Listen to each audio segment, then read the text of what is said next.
ప్రస్తుతం పాయింట్ల పట్టికలో అట్టడుగున కొనసాగుతున్న Gujarat Titans play off race లో ఉన్న చెన్నైతో ఈ రోజు తలపడేందుకు సిద్ధమైంది. అహ్మదాబాద్ లోని నరేంద్ర మోడీ స్టేడియం వేదికగా రాత్రి 7:30 మ్యాచ్ ప్రారంభం కానుంది. ప్రస్తుత సీజన్ లో చెన్నైకి మరో 3 మ్యాచ్లు మిగిలి ఉన్నాయి. ఆ 3 మ్యాచ్ల్లో Gujarat Titans, Rajasthan Royals, Royal Challengers బెంగళూరుతో సిఎస్కే తలపడనుంది. అయితే ఈ 3 మ్యాచ్ల్లో గుజరాత్ టైటాన్సే చెన్నైకి తేలికైన ప్రత్యర్థి. మిగతా మ్యాచ్ల్లో రాజస్థాన్ బెంగళూరుతో తలపడడం చెన్నైకి కొంచెం కష్టతరమే. ప్రస్తుతం బెంగళూరు వరుస విజయాలతో దూసుకుపోతుండగా రాజస్థాన్ పాయింట్ల పట్టికలో 2వ స్థానంలో ఉంది. అందుకే ఈ రోజు గుజరాత్ పై చెన్నై విజయం సాధిస్తే ప్లే ఆఫ్ రేస్ లో ముందుకు దూసుకుపోతుంది. పాయింట్ల పట్టికలోను 3వ స్థానానికి చేరుకుంటుంది. అప్పుడు సన్ రైజర్స్ హైదరాబాద్ 4వ స్థానానికి పడిపోతుంది. అయితే ఈ మ్యాచ్ లో గుజరాత్ గెలిచినా కూడా పెద్ద ఉపయోగం లేదు. కాకపోతే అధికారికంగా ఎలిమినేట్ కాకుండా ఉంటుంది. పాయింట్ల పట్టికలో 8వ స్థానానికి చేరుకుంటుంది. అయితే చెన్నై బౌలింగ్ విభాగంలో కీలకంగా వ్యవహరించిన పతిరానా, ముస్తాఫిజర్ రెహమాన్ ఇప్పటికే ఆ జట్టు క్యాంపును వదిలి స్వదేశానికి వెళ్లిపోయారు. దీంతో దేశవాళీ బౌలర్లు తుషార్ దేశపాండే, సిమర్జిత్, జడేజా, శార్దుల్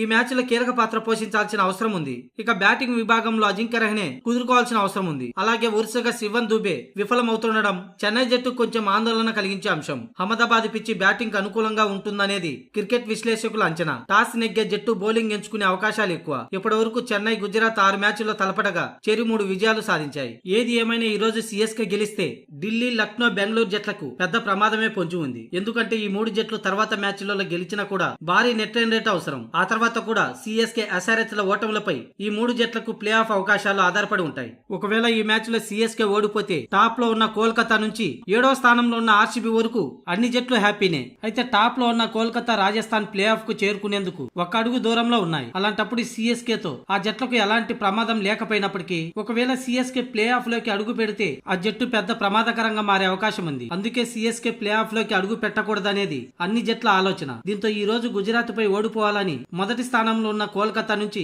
7వ స్థానంలో ఉన్న ఆర్సీబీ వరకు అన్ని జట్లు కోరుకుంటున్నాయి.